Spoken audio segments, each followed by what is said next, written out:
Contractor Foreman makes it easy for you to create and use a database of commonly used material and labor items. The sooner you can create an estimate and get it to your client, the more likely you are to win a bid.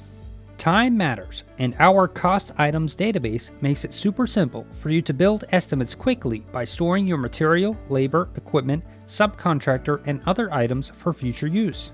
Link your items to a vendor and add the SKU and a photo. Store your internal notes and pre-written item descriptions and product variations. You can also apply a hidden markup to make sure you always make a profit, even when your estimators don't add enough margin on their own.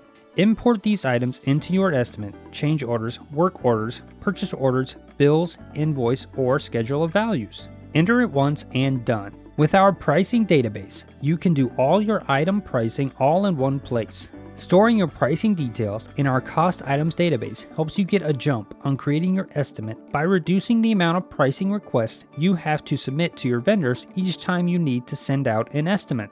And with our import feature, you can easily import your pricing details. Did you buy a materials pricing list or build one on your own? Easily import it into our cost items database and use it when creating your invoices, estimates, change orders, and much more. With our price fluctuations feature, we make it easy for you to update pricing as fluctuations happen. You can do this one item at a time, or you can import an updated list of new prices for several selected items. If an item has been imported into your estimate from the cost items database, and the pricing has recently changed, you will see an alert of the pricing difference, which allows you to update the item price within the estimate with a single click. Start a free trial now and see how Contractor Foreman makes it easy for you to create and use a database of commonly used material and labor items.